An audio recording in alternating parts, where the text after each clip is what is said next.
everyone. My name is Bijal Vachharajani, and today I'm with my colleague Sheena Deviah, and we have a very special guest today with us. Um, this is Fausto Aarya De Santis. Hi, Fausto. Thank you so much for joining us. Hello, Bijal. Hello, Sheena. Lovely to be joining you on this talk. Fausto is the author of one of our latest picture book. It's called Home. And a little bit about Fausto before we start. Fully Indian and fully Italian, Fausto generally spends time working in countries affected by war or countries that provide safety to people who flee from war. In fact, Fausto has worked in Yemen, Syria, Afghanistan, and Nigeria, and right now he's in Bangkok. And while he says that he usually writes boring documents for boring adults, he has now written a picture book, and it's this gorgeous story. It's this beautiful, heart-wrenching story. It's called Home, and it's illustrated by Ogin Nayam. And it's a story of Hasina, and through it, we learn a little bit about the refugee crisis. It explores the trauma of conflict, of being othered, of leaving behind everything that is familiar to you. And very quickly, a little bit more about the story. So, Hasina and her family live happily in this rainy village until one day the tides turn and Amma and young Hasina are swept away by fear. They join a river of escaping people and become refugees in a new country, away from everything that is familiar. Sheena, you want to add a little bit about Home? I art directed Home, so we commissioned Ogin, as Bijal mentioned. And so why I really like this book, not only is the writing really, really nice, it stays away from being too literal about things. And Ogin also did the same thing. And he actually went quite minimal with the treatment of the book. So this allows the reader then to fill in the details and to take away what they want from it, which I really loved. So Fausto, tell us a little bit about writing Home. You've packed in so much in this little book. Well, I remember when I started thinking about writing the book, I read a few children's storybooks because it had been a long time. I had read some, and I just wanted to re-understand how children maybe read, into what kind of narrative they're interested in, what words make sense, what kind of story links in.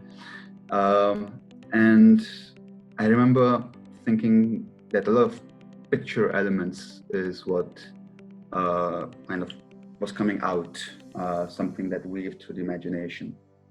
And I remember starting to write, and I was like, how do I make a story more picturesque in nature with words? And of course, used to adult writing, I kept on writing, and I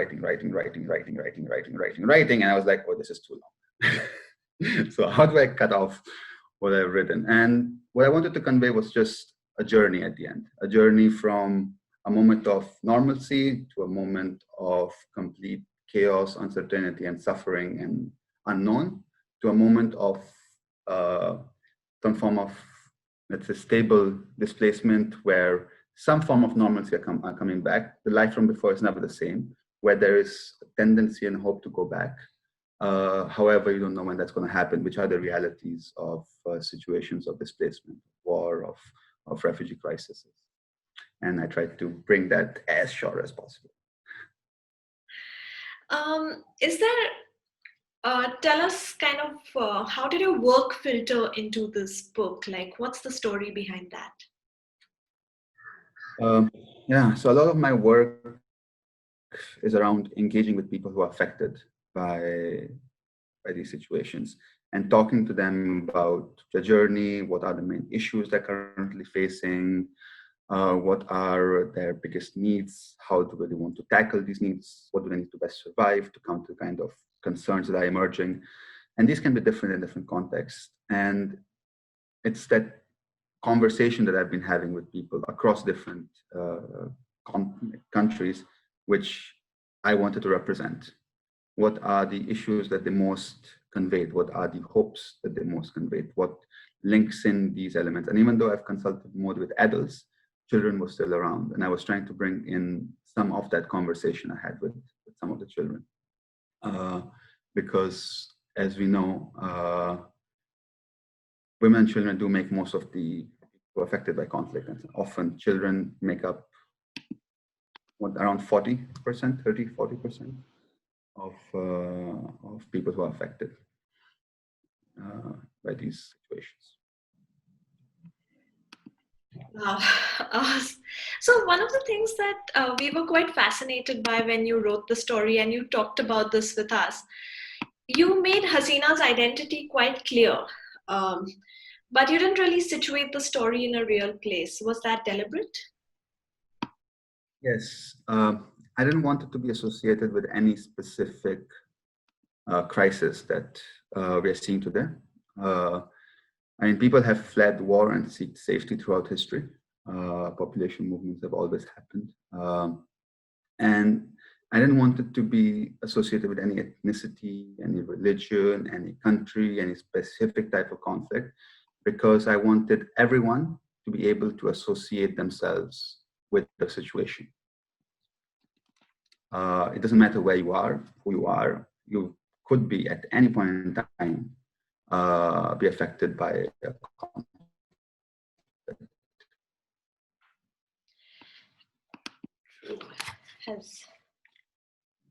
Most stable country. And I remember when you finished writing the story, Fausto, you actually tried it. You sent it off to some parents and some teachers, right? And you tried the story on children. What was the response like, especially to the ending? Yeah, I wanted to get an understanding of what children thought. It was my first book, and I only had adults reviewing it, and I was like, interested. I was at the beginning a bit afraid of the impact that may have such. I tried to keep the story as real as possible, and it's not necessarily easy to read, even though it has elements that of joy and sorrow. And I wanted to see what the reaction was, because I didn't want to create a kind of a negative impact from the story, but rather give hope from something that's difficult. And it wasn't perceived as negative. I mean, it was perceived as difficult. It was perceived as real. It was perceived as generating different forms of emotions, but at the same time also bringing in elements of joy and looking at a situation where, let's say, Hasina is also able to connect and be with the people she loves, even though not everybody, and also to go back to some of the important aspects of her life, like school, and still feel connected to home, to her home elsewhere in Faizong, because of elements of rain, because of elements of some friendship, because of elements of going to school, and being able to go back to a structured life. I think that comes across really well, Fausto. In fact, one of the things that we kind of really liked about the book was also that there's no resolution at the end. It gives there's a feeling of there's that clenched feeling untightens a little bit, but that's where it stops, which I kind of really liked. But it doesn't feel dismal. Sheena, question for you. How did you go about with the whole decision of getting Ogin to illustrate this book? So when we read the script, I think it was immediately clear that this book is very metaphorical, and the way it uses water is going to be carried throughout the story. So we knew that it needed someone who would be able to handle, first of all, the subject in a way that doesn't come across as heavy-handed, and an illustrator who has this sensitivity and thoughtfulness in the way that they approach illustration. So Ogin is actually we worked with him once, and we were really amazed with his work. And so then we got in touch with him, and thankfully he said yes. And so what Ogin does so differently is the way he views art, I think, as a means to tell a story. So again, choosing what to show, what not to show, how to use space, how to work with text, all of these things. He has this innate understanding of it. So working with him was like a dream for this book. In fact, Fausta, how did you feel like when you saw your words come alive with Ogin's art? I had very few words in my mouth. I was all eyes, and I was like, wow. I read I saw the illustration and I read the words for the illustration, and it just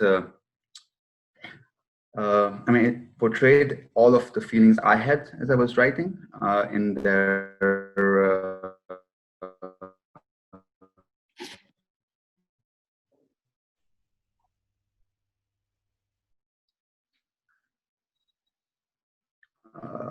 good and bad forms, difficult, also in a very poetic way, weaving as the water was the element that weaved together the story.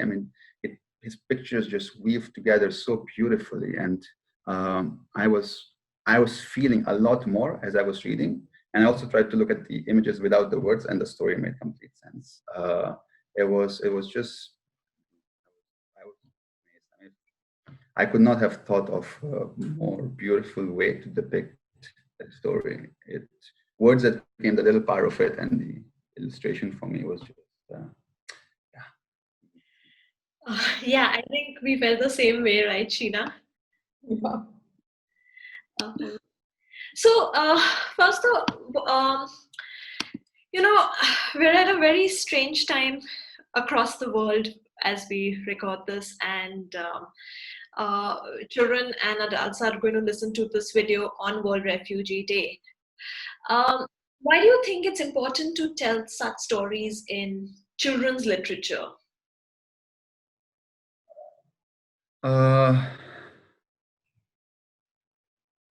It's important to tell these stories.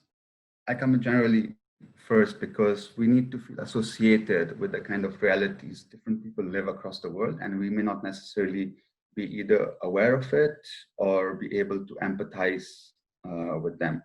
And I think when you're a child, you are much more capable of relating to emotions, and also you are in a moment of formation.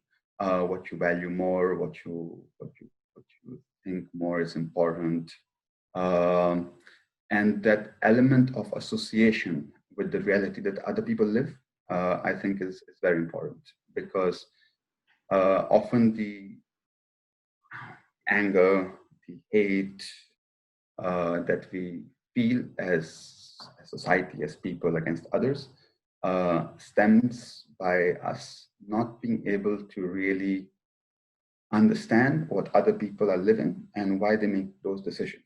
We often relate to them as economic, as charity,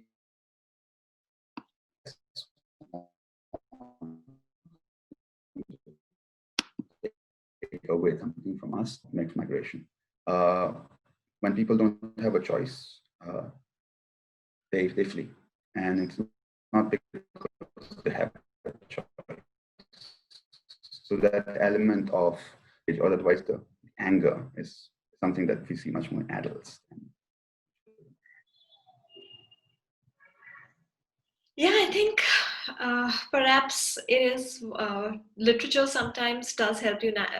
For me, literature helps navigate the world, but it's also so important to tell these stories because it's about empathy, as you said, and it's about just understanding the world so much better. And it's a really, really strange world we are in right now. So tell me, what next? Do you plan to take the book to new readers or write another book?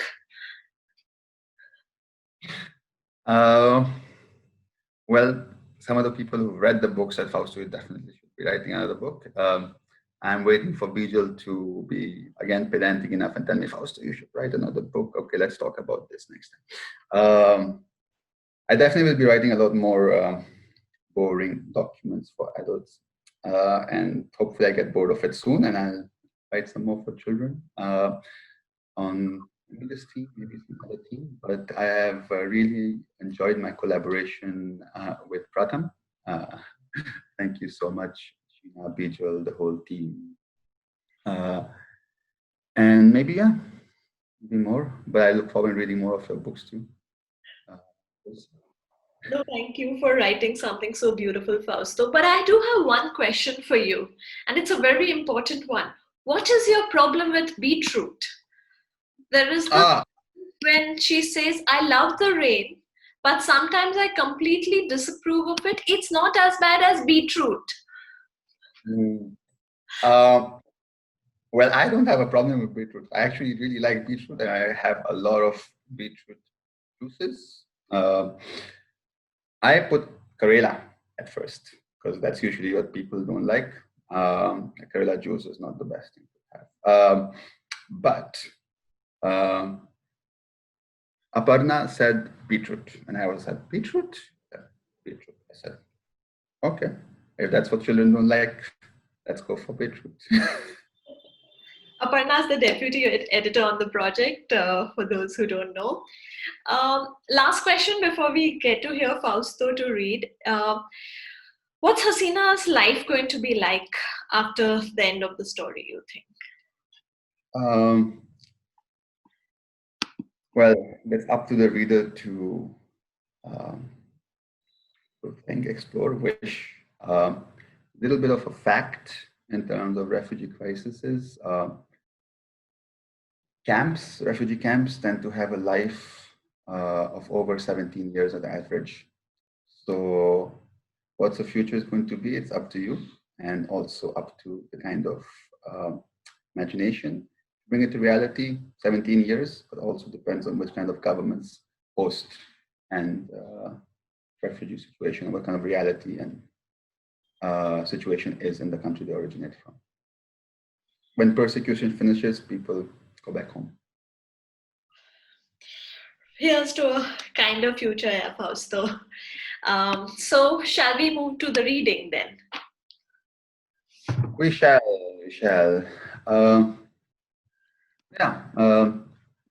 A few paras from here and there. Yes.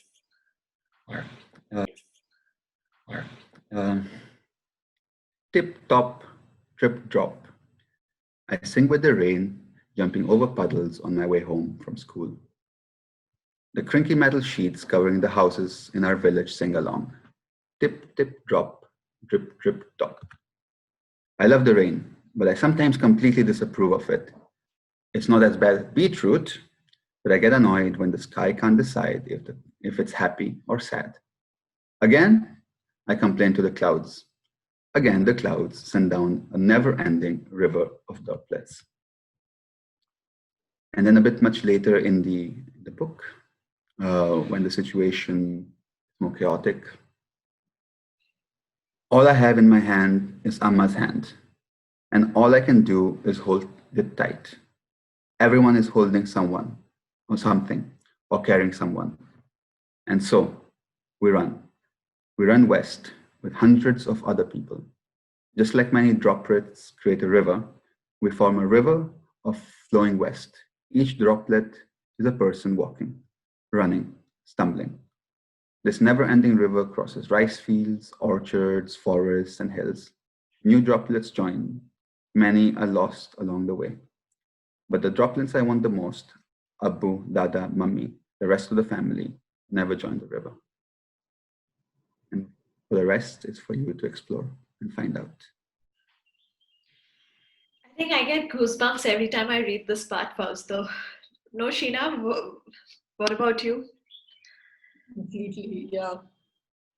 And I think Ogin's also just used, as Sheena was saying, used water so beautifully as a running metaphor, like you have done with your words.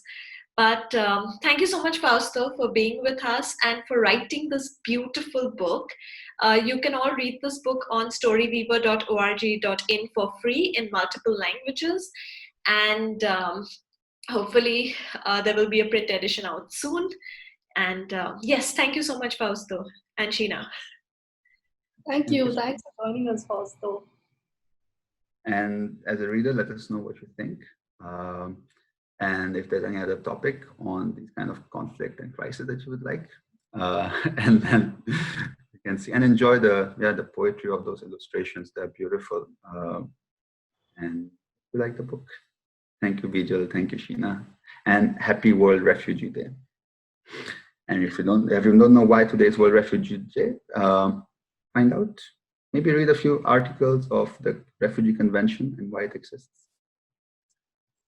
Okay. Now I'm curious. Tell us, why is it World Refugee Day? Because we can't leave our readers on a cliffhanger. Can't we? It takes a Google search. Okay. So Fausto wants you to be as curious as young Hasina over here. But thank you so much again, Fausto, for spending time with us and writing this beautiful book, Home, illustrated by Ogin Nayam. Bye.